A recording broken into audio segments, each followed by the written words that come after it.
Buenos días, buenas tardes, buenas noches. Es un placer saludarlos nuevamente y darles una buena bienvenida a Voces del Campo, un podcast dedicado a la producción sostenible, rentable y eficiente de los cultivos agrícolas, pecuarios y acuícolas de la región latinoamericana. Nuestro programa se transmite por Spotify y YouTube y en Ecuador nos transmiten en la radio Sucre y Radio Universal, FM y AM cada una. Este día vamos a hablar sobre un tema súper interesante que son los microorganismos del suelo. Nos acompaña Ana Lucía Villalobos. Ana Lucía tiene una extensa carrera académica, tiene una ingeniería agrónoma de la Universidad Zamorano. Ella cuenta con una maestría de gestión de proyectos de la Universidad Católica de Honduras y sacó una maestría en la Universidad Federal de Larvas, en Brasil, enfocada en microbiología de suelo y actualmente está cursando su doctorado en lo que es ciencias de suelo en mención en microbiología, ¿no? Un gusto, Ana Lucía, por tenernos acá. Muchas gracias, Luis José. Pues es un honor para mí que me hayan invitado al programa. Es un gusto para mí siempre poder compartir este tema del cual soy tan apasionada, como lo es la ciencia del suelo y en específico la microbiología, que me gustaría utilizar esta plataforma para desmitificar un poco lo que es el tema, ¿verdad? Porque mucha gente lo ve como en la nube, como, ay, qué difícil. Eh, pero verán que realmente es algo que está muy en alta, es algo que va a ser muy necesario, dados todas las amenazas que hemos tenido últimamente con los altos precios de los fertilizantes, eh, las bajas producciones, la degradación de los suelos. Entonces, es un gusto para mí estar aquí el día de hoy hablando un poco de este tema. Créeme que el gusto es mío. Yo siempre trato de que en este programa estemos personas que podamos no solo ayudar al productor, sino incentivarlo a buscar más información, ¿no? Porque el podcast es un punto de inicio, ¿no? Ya queda a cada quien que quiere seguir buscando, si quiere profundizarse más. Y esa es la idea, ¿no? Traer temas interesantes, diversos, para poder entrar a la práctica académica. Bueno, Ana Lucía, Claro. una preguntita para entrar en lo que es materia, ¿no? ¿Qué son si nos podrías explicar qué son los microorganismos de suelo y por qué son muy importantes para la agricultura? Claro, recordemos que el suelo es una matriz, ¿cierto? No es algo uniforme. Podemos ver en muchas áreas que el suelo cambia de aquí a 10 metros. O sea, los suelos son altamente variables y son una matriz compuesta por agua, por gases y por los microorganismos, ¿verdad? En toda esta matriz que los suelos en este ambiente, existen diferentes tipos de organismos, los macroorganismos y los microorganismos. Esos componen el 0,5% del espacio poroso del suelo. Ya verás, es muy poquito, pero si hacemos un zoom a la rizósfera, que son los primeros 2 a 3 milímetros de espacio después de la raíz, o sea, que rodean la raíz, ahí está el 95 al 99% de los microorganismos de suelos. Estos son bacterias, hongos, protozoarios, nematodos, son todos los organismos que componen esa comunidad alrededor de la rizósfera y en otros espacios porosos también que pueden sobrevivir.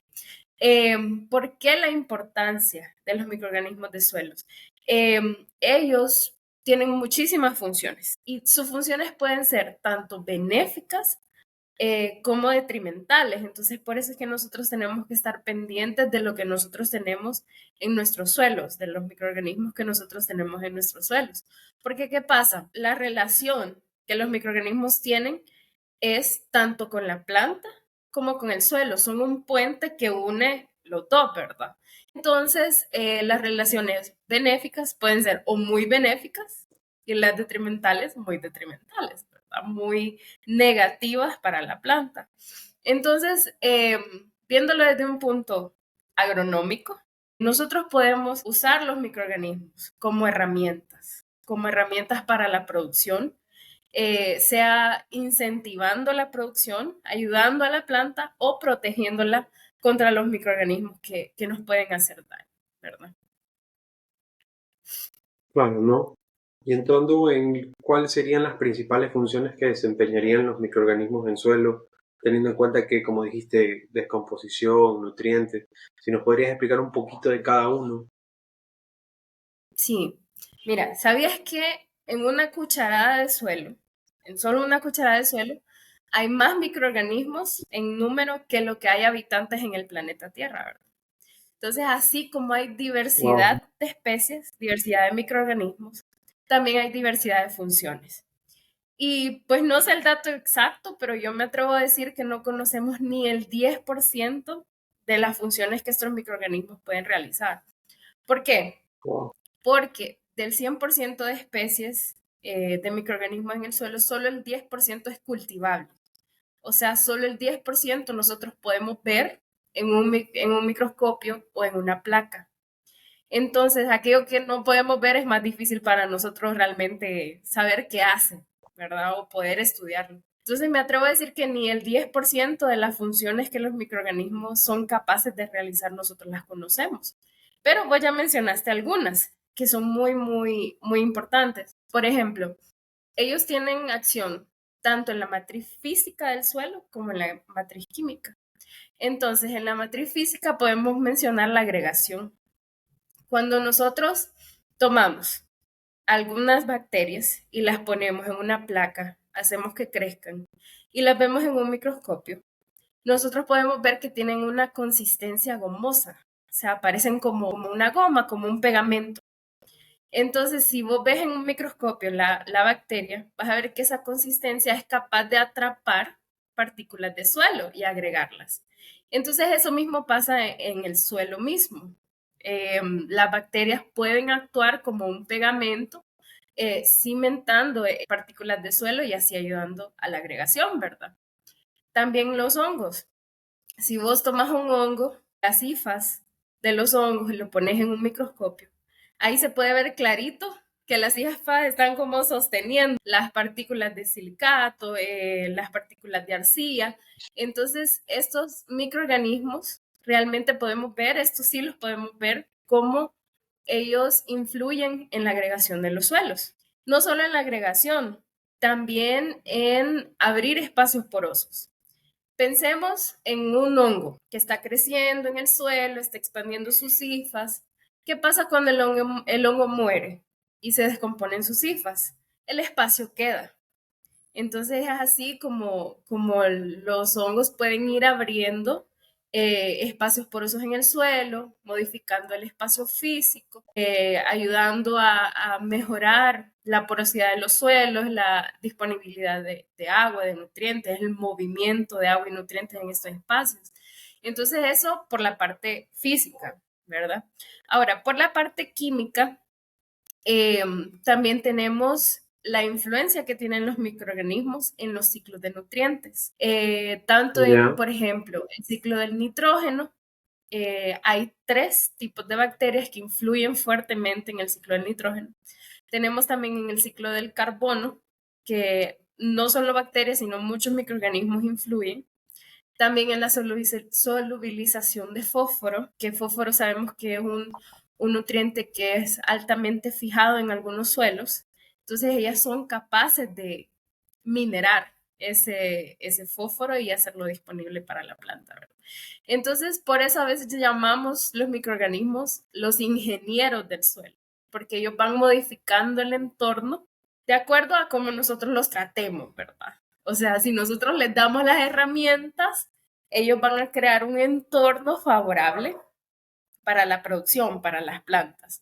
Ahora, si nosotros los estamos matando, si los estamos descuidando, obviamente no vamos a poder aprovechar esas funciones que ellos nos dan, ¿verdad? Entonces, ya va a depender de nosotros si esos ingenieros nos ayudan o se quedan echándose una burrita y una coca, como decimos aquí en Honduras, ¿verdad?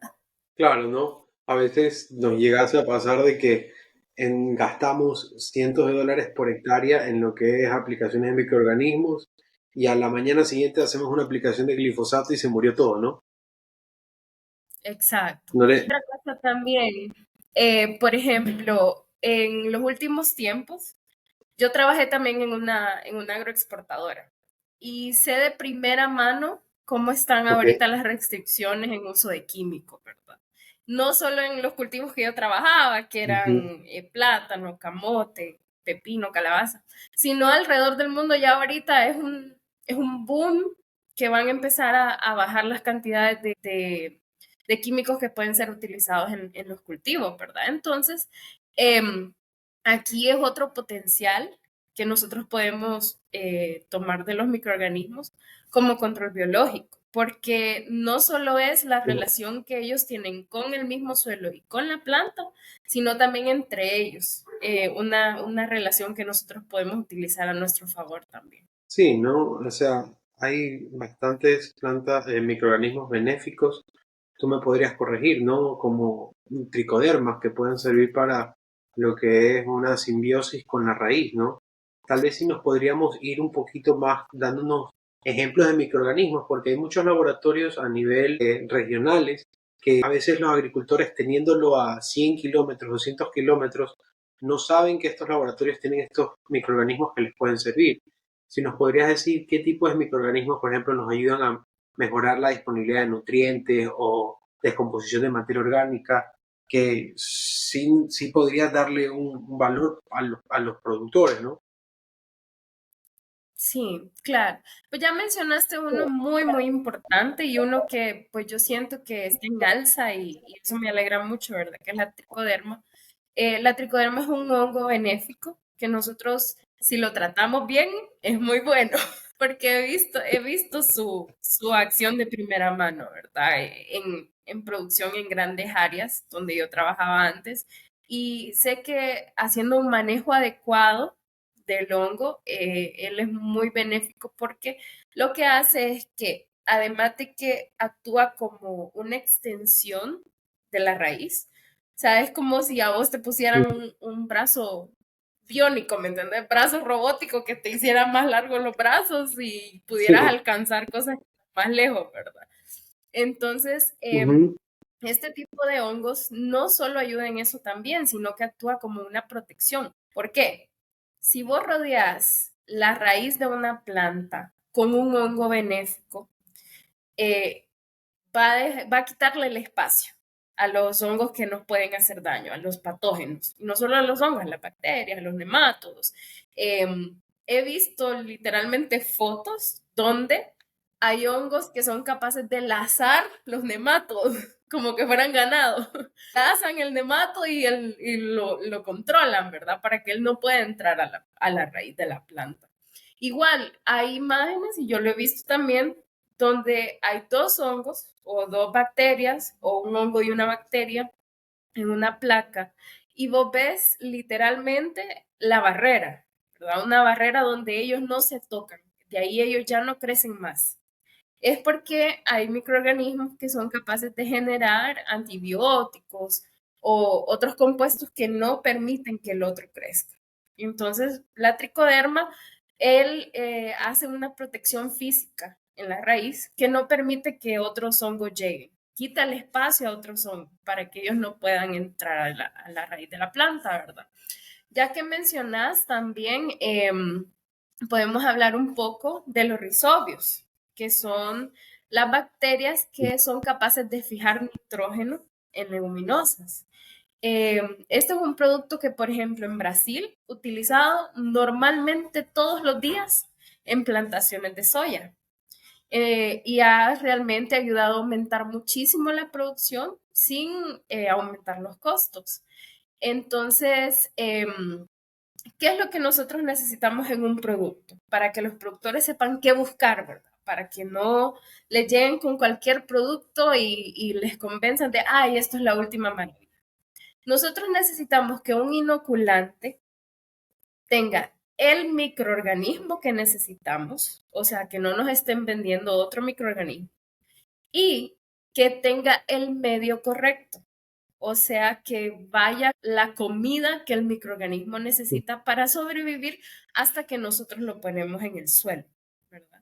Entonces, ¿qué es lo que un productor debe preguntarle a alguien que llega a venderle un microorganismo? Primero tiene que preguntarle qué microorganismo es y si tiene algún certificado de que realmente ese es el microorganismo y que va en las cantidades que están declaradas también.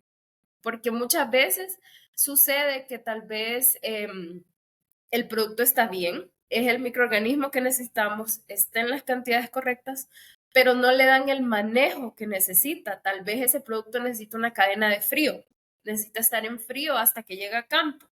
¿Y qué pasó? Se les arruinó el congelador o se les arruinó cualquier cosa, ya, se murieron los Bueno, microorganismos. Entonces, estamos prácticamente aplicando agua o medio a nuestra plantación, ¿verdad?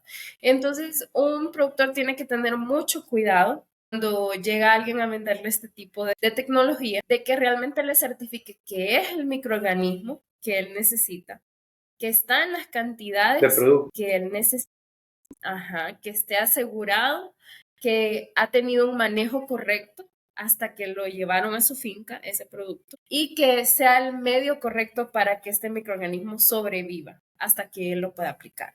Entonces, un productor tiene que preguntarle a la empresa, No, ¿cómo debo manejar el producto? ¿Tengo que tenerlo bajo frío? ¿O puedo aplicarlo en agua? ¿O necesito ventana de aplicarlo en aplicación. seco? Exacto, porque cada producto tiene Ok. su diferente forma de aplicación, digamos. Cada microorganismo tiene su forma de manejarlo. ¿Por qué? Porque estamos tratando con organismos vivos, ¿verdad? Entonces, por ejemplo, a mí me gusta la montaña, a vos te gusta la playa. Entonces, todos los seres vivos tenemos gustos diferentes. Entonces, así las especies de microorganismos también.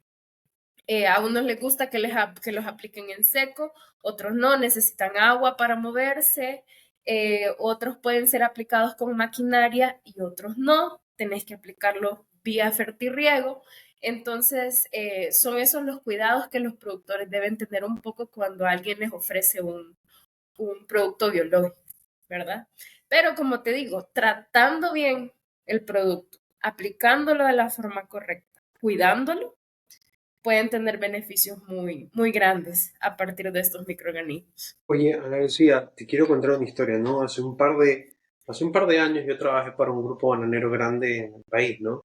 Y justo estaban haciendo la siembra de cerca de más o menos 800 hectáreas de banano, ¿no? Y estaban sembrando y sembraban de 30 a 40 hectáreas por mes, ¿no? Y algo me parecía muy loco de que en la época cuando estás tratando el suelo, era la ventana, según yo, bajo mi ignorancia, digo yo, tú eres la experta, de aplicar este tipo de microorganismos. Ellos preferían no aplicar porque ellos preferían usar, en vez de aplicar estos microorganismos, nematicidas, ¿no? Para evitar problemas Ah, de daños en raíces. Y yo me quedé pensando, si yo aumento mejor, o sea, hago una microbiota de suelo, no va a ser mucho mejor que aplicar un nematicida que mato a todos sin descontrol, o tú cómo dirías. Ojo, en esta finca había bastantes problemas, o sea, no en todas, pero habían bastantes sectores problemas de nematodos. ¿Tú qué ujú. recomendarías ahí? ¿La aplicación estuvo bien o se pudo haber hecho algún tipo de mejora? Sí, entonces, sí, como yo te expliqué antes, yo trabajaba en una empresa de producción, ¿verdad?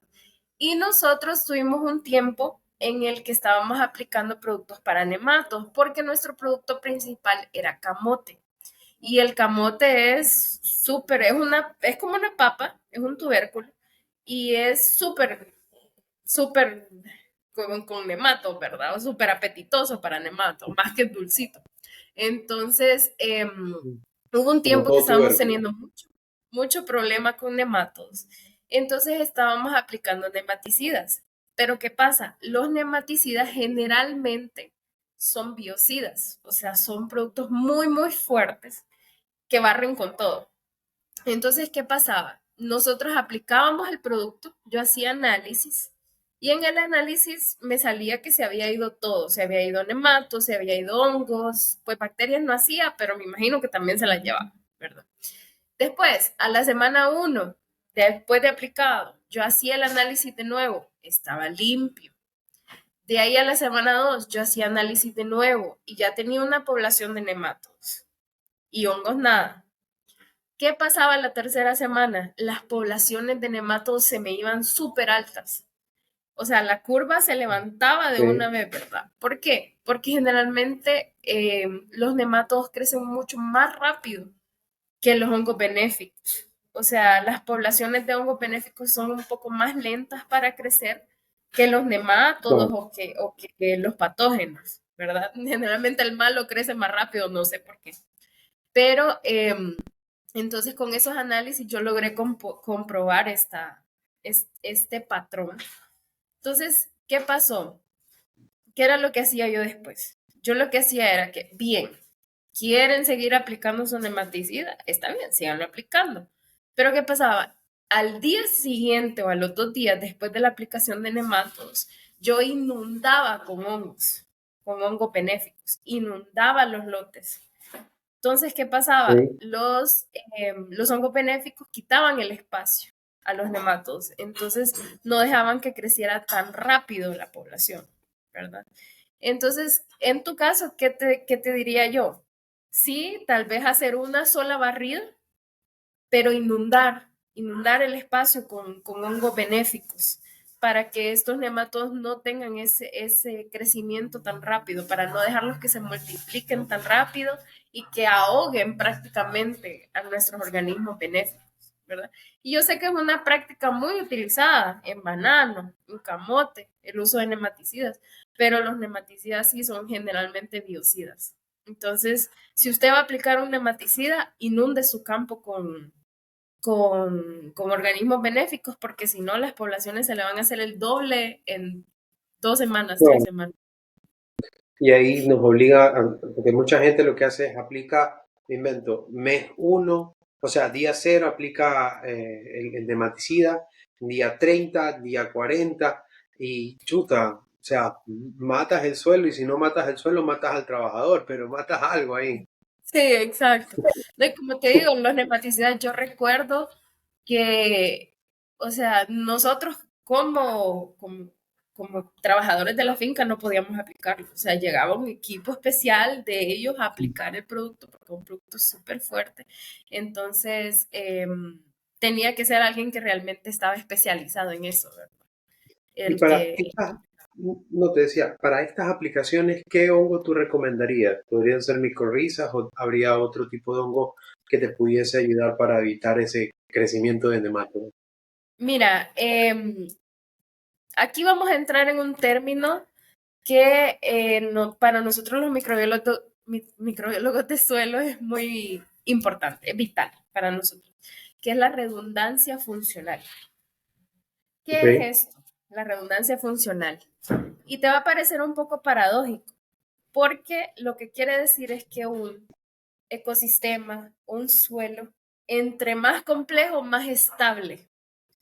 Y uno pensaría complejo, está. estable, ese contrario, ¿verdad? Pero ¿qué pasa? Te voy a dar un ejemplo. Pensá en un bosque donde hay un incendio. Entonces el incendio obviamente quemó todo el bosque, muchos de los organismos del suelo murieron, el bosque necesita regenerarse y en este bosque había un solo microorganismo que fijaba nitrógeno. O sea, vamos a pensar en un escenario que probablemente no pase, pero vamos a exagerarlo un poco, ¿verdad? Entonces, en este bosque solo había un microorganismo capaz de fijar nitrógeno. Y ese microorganismo no resistía a altas temperaturas. Entonces, ¿qué pasó? ¿Quién va a fijar el nitrógeno ahora? Nadie, ¿verdad? Ahora Wow. pensé, en ese mismo bosque habían 3 microorganismos capaces de fijar nitrógeno. Uno de ellos no resistió las temperaturas y se murió, ¿verdad? Pero los otros dos sí eran capaces de resistir altas temperaturas. Entonces son ellos quienes ahora van a tomar la batuta de fijar el nitrógeno para recuperar ese ambiente, ¿verdad? Entonces, eso es redundancia funcional. Entre más organismos nosotros tenemos en un suelo que lleven a cabo la misma función, más estable va a ser aquel ecosistema, porque no vamos a estar dependiendo de un solo microorganismo para que cumpla esa función, ¿verdad? Si nosotros acabamos con ese microorganismo, se acabó la función. O sea, ya no hay quien la Wow. haga. pero entre más microorganismos nosotros tengamos para realizar aquella misma función, más estable va a ser. Entonces, ¿qué te diría yo? Meta de todo. Meta un cóctel de microorganismos. Si pueden meter micorrizas, ponga micorrizas. Si pueden meter tricoderma, bauberia, si puede meter otro tipo de hongos para control biológico, hágalo. O sea, incluso también, si puede colocar nematodos benéficos, que hay nematodos para control biológico también, póngalos también, que eso le va a ayudar a abarcar todo el espacio posible donde esos nematodos que son fitopatógenos pueden llegar. Entonces, esa es mi recomendación. Después de que usted haga un wipeout de alguna área, trate de meter un cóctel de muchas cosas. Incluso hay algunos productos que ya vienen mezclados. Ya es un mix de Mezclados. microorganismos que viene listo para aplicar. Entonces, eso es lo mejor. Usted inunde con Más o la menos, mayor diversidad de microorganismos. y para que los productores tengan una idea, ¿cuántas unidades formadoras de colonia es un número ideal que debería tener su suelo en cuestión de organismos benéficos? Porque eso es súper importante, porque no es Ahí solo va. aplicar, no, te decía, Ujú. no solo es aplicar, sino saber que debe haber un número ideal para estar en la parte óptima, ¿no? Sí, exacto. Mira, como te expliqué antes, cada microorganismo es diferente. Entonces no te puedo dar así, este número es el que usted necesita y tiene que llegar a esto, ¿me entendés? Sino que entre más diverso sea tu suelo, yo pienso más en diversidad que en número. Entonces, entre Ok. más diverso sea tu suelo, es más saludable, no tanto en número. Ahora, si obviamente vos tenés millones y millones de nematodos y tus unidades formadoras de colonias son tres, tres no le va a hacer nada. Entonces, sí, buscar más diversidad que número. Bueno, ya que estamos en esta parte de la diversidad, yo el año pasado trabajaba en una compañía de agricultura de precisión, ¿no? Y esta compañía tenía un análisis microbiológico que te miraba, ay, tal vez estoy pecando y no digo bien las cosas, pero te miraba, como decirte, el origen genético de cada microorganismo, ¿no? Nunca entendí muy bien cuál es la función de yo saber el genoma de los microorganismos, ya que tú estás estudiando un doctorado en eso, no sé si nos podrías dar una idea de qué beneficios tiene este tipo de análisis. Ujú. Sí, te expliqué, ¿verdad? Los inoculantes es el medio y el microorganismo. Y para nosotros saber qué es el microorganismo que nosotros necesitamos, o sea, que no nos están dando gato por liebre, para eso nosotros necesitamos conocer el genoma. Entonces, yo tomo una muestra de un producto, tal vez el producto dice en su etiqueta, Bradyrhizobium elcani, que es un tipo de microorganismo que es para fijación de nitrógeno, ¿verdad? Entonces yo Claro. tomo una muestra, analizo el genoma y me dice que es otra cosa completamente diferente, Streptococcus, no sé qué. Obviamente a mí no me están vendiendo lo que yo necesito. Lo que yo necesito es Bradyrhizobium elcani para fijación de nitrógeno. Entonces, para eso nos sirve a nosotros conocer el genoma. Es más, en la universidad donde yo estaba, donde estoy terminando mi doctorado, hay un profesor que es como supervisionario que generalmente estos estudios de genoma son caros y son difíciles de realizar y tenés que enviar muestras al extranjero y todo eso, ¿verdad? Entonces, actualmente se están realizando ya algunas investigaciones para hacer equipos portátiles, donde vos pongas una gotita de tu producto y una gotita de la colonia pura del microorganismo y te diga si son la misma cosa, ¿verdad? Entonces, como te digo, es un campo que está surgiendo, pero está creciendo rápido.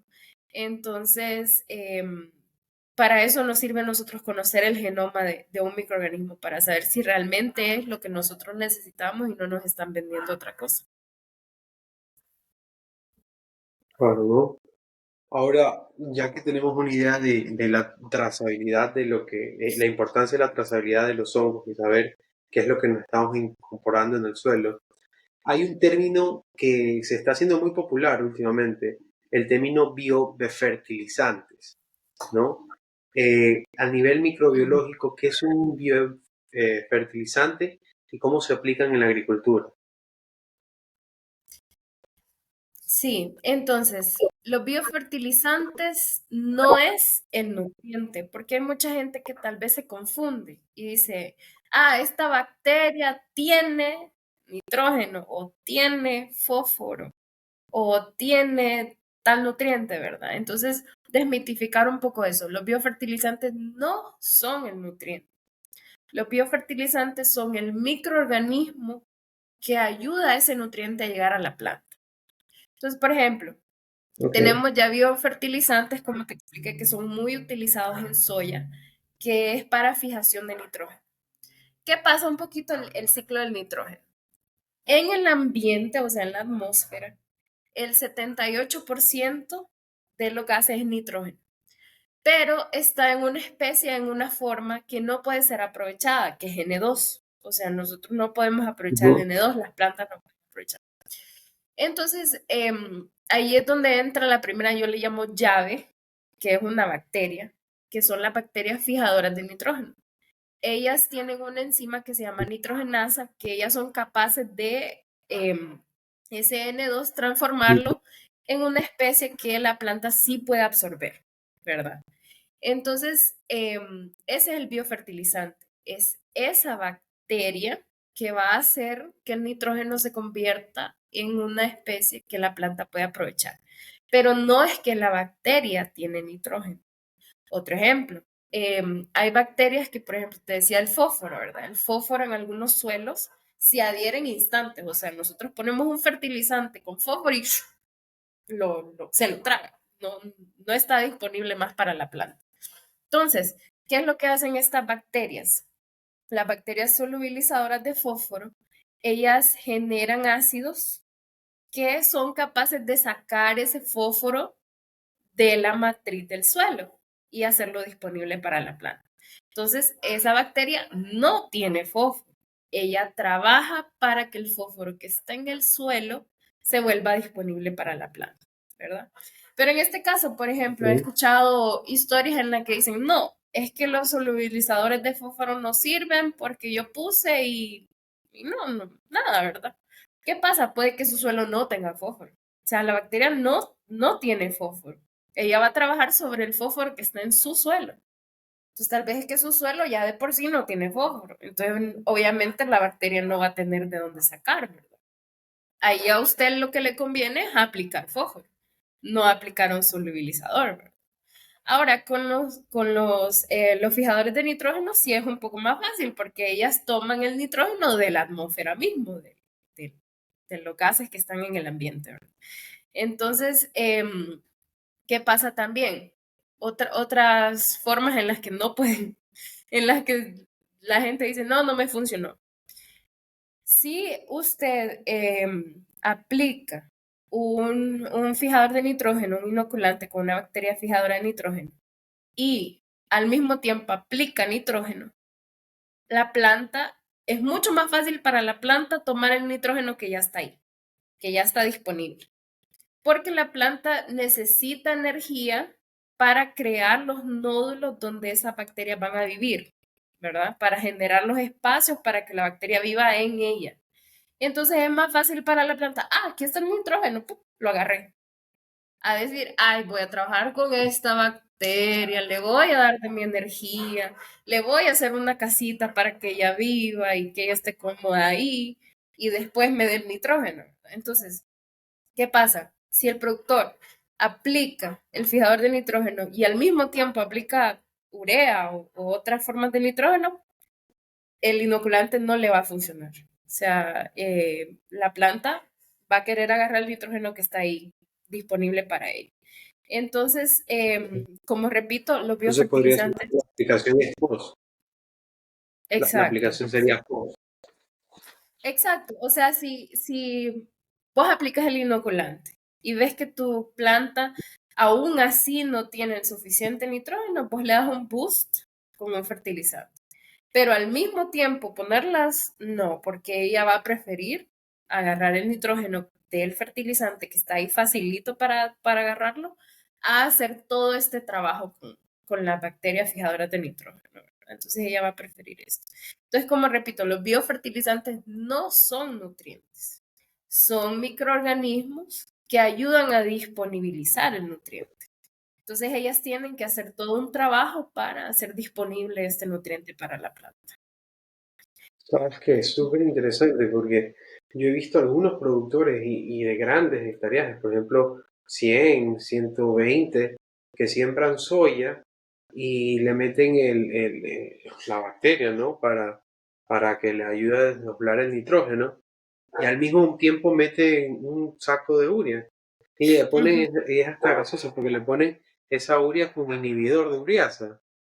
Entonces yo decía, chuta, están Sí, invirtiendo bastante, pero como no tenía la parte técnica, no le decía, oye, creo que la estás haciendo mal, ¿no?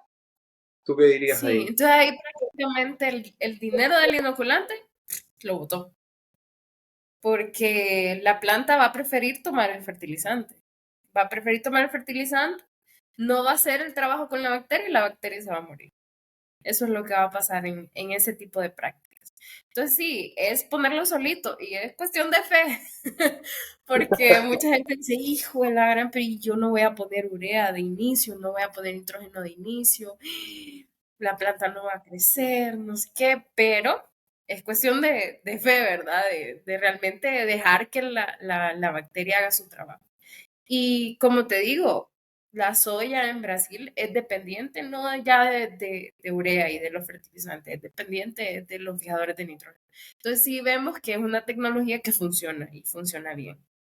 Y pues aprovechando la historia de los fijadores de nitrógeno, ¿verdad? Hemos visto con este en específico la evolución en tecnología que han tenido.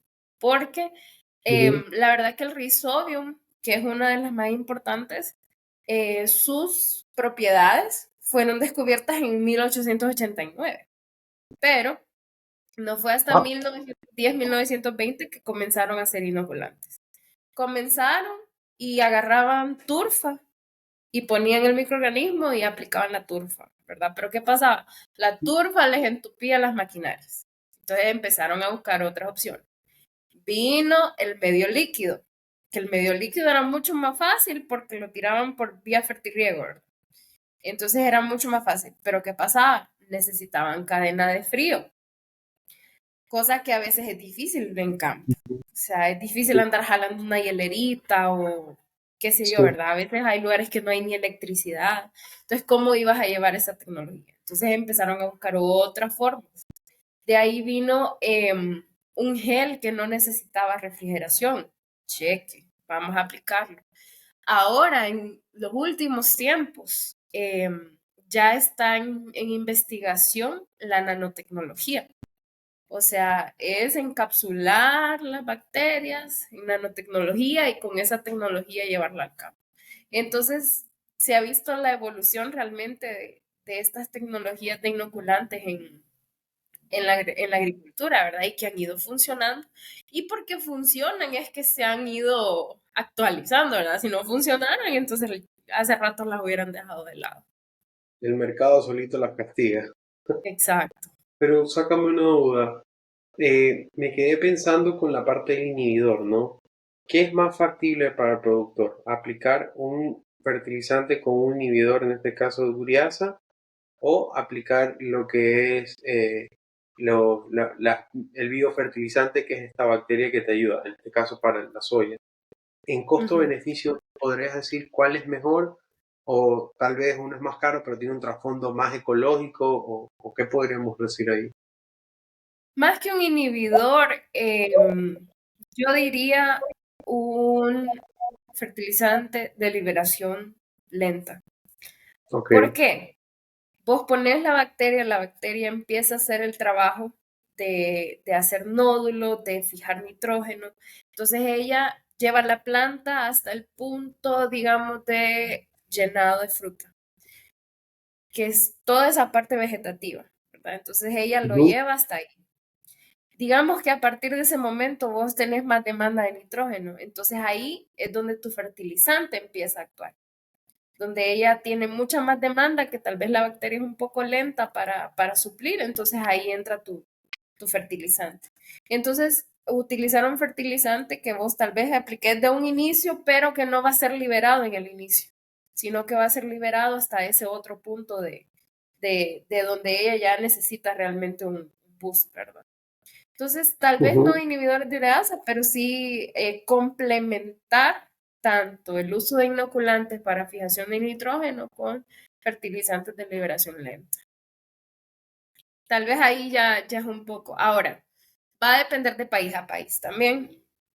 ¿Por qué? Porque, por ejemplo, en Brasil, que te digo el ejemplo de la soya, si no me equivoco, tal vez me esté equivocando, pero el año pasado un inoculante, un sobrecito de inoculante, que era como para media hectárea, creo que estaba en como 20 reales, algo así. En Entonces, dólares. era muy barato, muy Pero barato. en dólares, ¿cuánto sería? Es- En reales creo que está en 3, ¿no? por En 3 ahí. dólares, 3 reales por Entonces, dólar, es ¿no? muy barato. O sea, los Mm. inoculantes allá son muy baratos. Pero, por ejemplo, aquí en Honduras es una tecnología que está surgiendo, entonces es mucho más caro. Entonces, vamos de país a país. En un país donde ya es una tecnología que es regularmente utilizada, entonces pueden hacer esa complementariedad, ¿verdad? O Ujú. incluso, por ejemplo, en Brasil hay soya que es exclusivamente con inoculantes, que no ponen fertilizantes porque les sale mucho más barato utilizar solo inoculantes. Entonces inoculan durante Ah, todo el ciclo. Hacen 3, 4 inoculaciones, entonces no necesitan el uso de fertilizantes. Pero como te digo, vamos de país a país. Entonces, en los países donde es una tecnología que está accesible, tal vez hacer esa complementariedad. En el inicio del ciclo, utilizar inoculantes y ya después te vas con fertilizantes el resto del ciclo. ¿Verdad? Y vamos también a los cultivos, porque estamos hablando de leguminosas. ¿Verdad? Sí existen algunas investigaciones y sé que ya hay algunos productos para inoculantes, por ejemplo, para maíz, ujú. pero ellas no hacen simbiosis con la planta. Ellas fijan el nitrógeno alrededor de la planta y ahí ya es trabajo de la raíz de buscar el nitrógeno, ¿verdad? Pero ellas no están adentro de la planta, que es un género Azospirillum. Entonces es otro tipo de bacterias que no le da así como en bandeja de plata el nitrógeno, sino que lo pone ahí si quieres agarrarlo. Contrario con las leguminosas, ¿verdad? Que las leguminosas la bacteria está adentro de la planta, entonces se la entrega en bandeja de plata el nitrógeno directamente. Entonces vamos de país a país, de situación a situación, de cultivo a cultivo y así ir un poco analizando, ¿verdad? Pero en situaciones donde es viable económicamente, yo recomendaría mucho eso, que de inicio inicien con una inoculación de fijadores. Bueno, no, al final la agricultura es costo-beneficio, ¿no? Episodios pasados Claro, hablamos en el caso con el colega Miguel Montoya y él decía, en el caso era el banano, ¿no? Él decía, el negocio del banano no es un negocio de cajas por hectárea, sino dólares por hectárea. Y lo mismo claro, aplica para todo cultivo, ¿sí? Hay que siempre ver el costo-beneficio. Y teniendo en cuenta el claro, claro que costo-beneficio, sí. o sea, teniendo en cuenta el costo-beneficio, ¿cuál tú dirías que son los retos en la aplicación práctica de microorganismos a región latinoamericana, ¿no? Porque Mm, la forma como se vive en Europa o en Asia o América del Norte es totalmente diferente a esta región, ¿no? ujú, claro. Sí, uno de los retos que yo te diría es que como es algo inminente, o sea, algo que está recién comenzando, hay poca investigación. Entonces, tal vez los inoculantes que hayan en otros países que los quieran traer para acá, para nuestras regiones tropicales, no van a funcionar. Porque como te digo, yo odio el frío. Con todo mi ser lo odio, pero hay gente que ama el frío, ¿verdad? Entonces, así son los microorganismos. Un microorganismo que nació en frío, que ha vivido en frío, que se ha adaptado al frío, viene a un trópico de estos, se murió, ¿verdad? Entonces, eso diría yo que es uno de los retos, es comenzar a hacer más investigación propia en nuestros países, de encontrar realmente aquellos microorganismos que son de nuestras regiones, que están adaptados a nuestras condiciones, para nosotros generar nuestros propios inoculantes, ¿verdad? Siento que es un tema muy emergente, esto de la investigación en microorganismos, pero que va a ser necesario más adelante. Otro de los retos es el tema de lo que te hablaba de los medios en los que llevamos estos microorganismos, porque, como te expliqué antes también, existen mucho, existe turfa, existe medio líquido, existe nanotecnología, pero encontrar el que por costo-beneficio es mejor para nosotros, ¿verdad? Porque tal vez países como Estados Unidos, Brasil tengan plata para invertir en nanotecnología que nosotros no tenemos. Pero el medio líquido Bueno, no funcione bien. Solo es de andar cargando una hielerita, ¿verdad? Entonces, encontrar ese punto que nos funcione a nosotros. El punto de costo-beneficio que a nosotros no funcione para llevar las tecnologías. No necesitamos un Ferrari, con un Toyota estamos bien. Entonces, encontrar ese punto medio. También un poco lo que hablaba de desmitificar el uso de microorganismos. Yo siento que nuestros países son quimiqueros todavía. Estamos muy acostumbrados a los fertilizantes, a los productos químicos para control de plagas. Entonces, entrar en la cabeza del productor va a ser un poco difícil también. Va a ser un reto muy grande que solamente demostrándole que realmente el microorganismo funciona es que nosotros vamos a entrar. Por ejemplo, donde yo trabajaba, empezaron a cortar las moléculas químicas que podíamos utilizar para control de plagas, ¿verdad?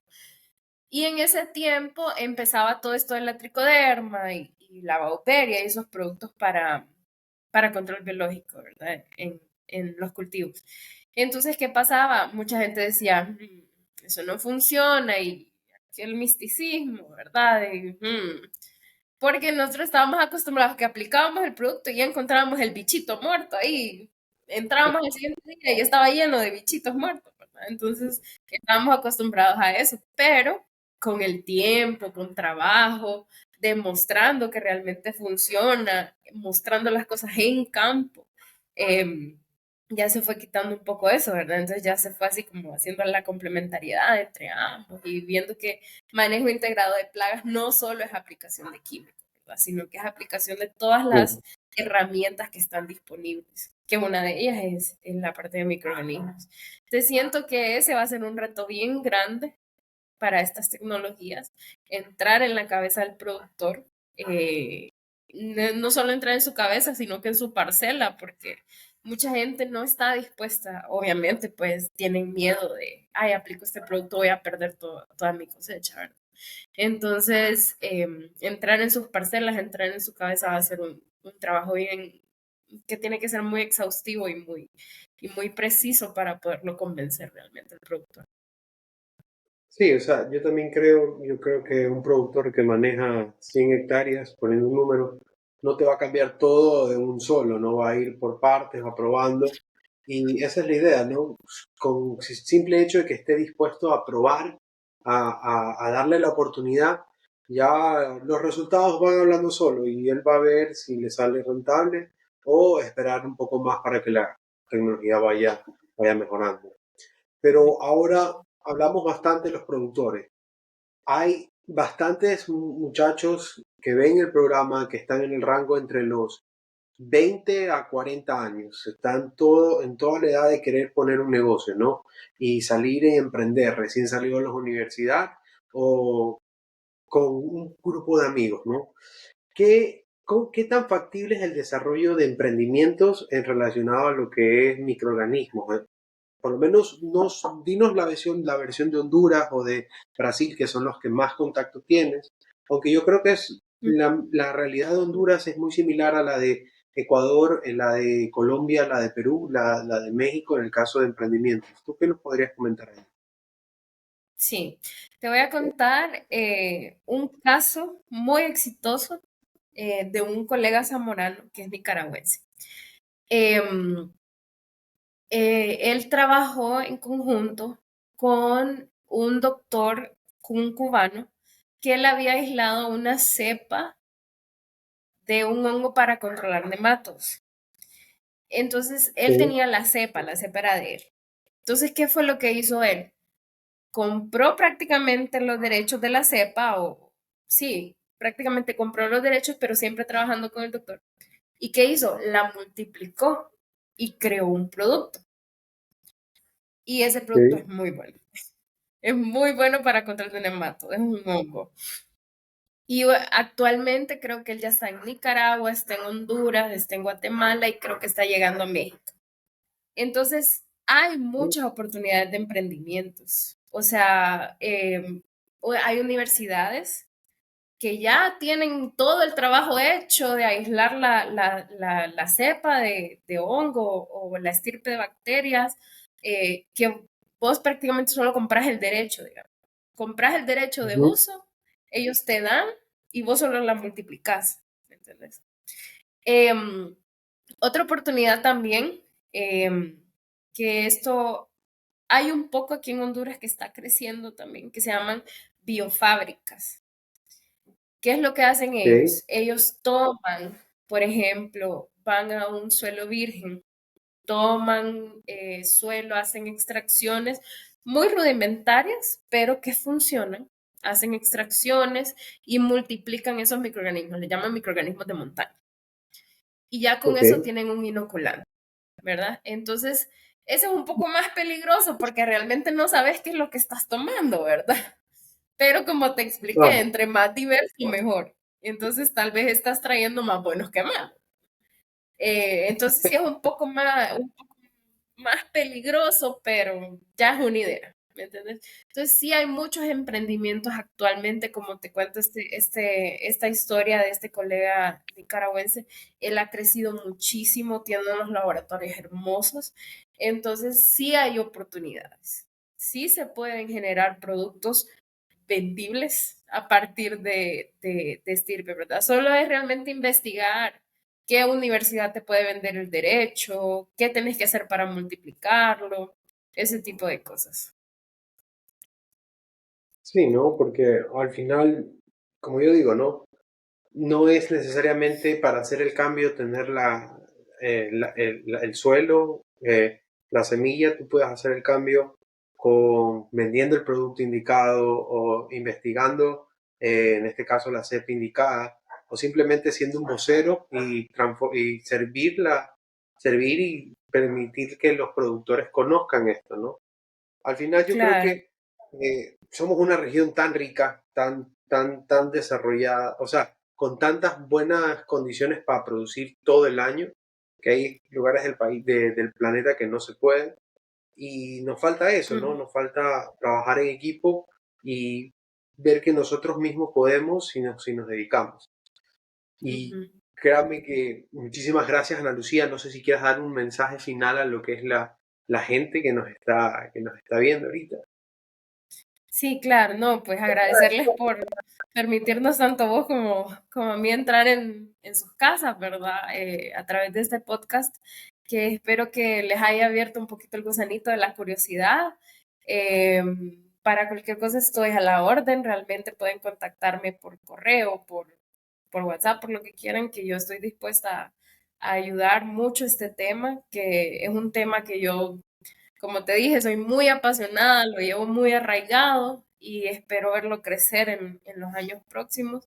Espero que los productores empiecen a enfocar un poco más de energías en esto, empiecen a probar, así sea en una cama de cultivo o en tres plantitas, pero que empiecen a probar, ¿verdad? Que empiecen a abrir su mente un poco a nuevas tecnologías, a nuevas opciones que ellos tienen. Y al final va a ser no solo para la producción, sino que va a ser para nuestros hijos, los hijos de nuestros hijos, para conservar. lo que es nuestro planeta, ¿verdad? Para tratar de evitar un poco esa contaminación que hemos estado causando las últimas generaciones. Entonces, gracias a vos también por el espacio, por permitirme difundir un poco la información, el conocimiento y estoy a la orden para cualquier cosa. No, muchas gracias a ti, Ana Lucía. Pero antes de despedirnos, quiero recordar puntos importantes. Que se suscriban a nuestro canal de YouTube, le den a la campanita y le den me gusta en la caja de comentarios. Pregunten. El debate está súper chévere. Siempre es bueno sacar dudas o que nos corrijan si creen que hay algo que estemos errando. Somos los número uno en corregir y seguir ayudando al productor. Si nos escuchaste en Spotify, dale seguir. Subimos episodios todos los miércoles. Y si nos estás escuchando por radio, o nos quieres escuchar en radio, los fines de semana estamos en Radio Sucre y Radio Universal. Búscanos en todas nuestras redes sociales. Ya no solo publicitamos TikToks ni Reels de la entrevista, sino ya estamos haciendo posts informativos. La idea es que con estos pequeños posts, que son leídas de 2-3 minutos, puedas sacarle algo o que te dé el bichito para seguir investigando. Y más que todo, gracias Ana Lucía otra vez. Y un gran abrazo a la gente de México que nos está viendo. Justo ayer estaba revisando las gráficas con mi equipo y vemos que por primera vez, hoy finales de junio, México sobrepasó a Ecuador en audiencia que nos ve. Así que un gran abrazo a la gente de México. Muchísimas gracias, son un pueblo muy, muy lindo. Pero ya para terminar, recuerden que una población informada es una población que sabe dónde ir y dónde llegar. Hasta el próximo episodio, amigos del campo.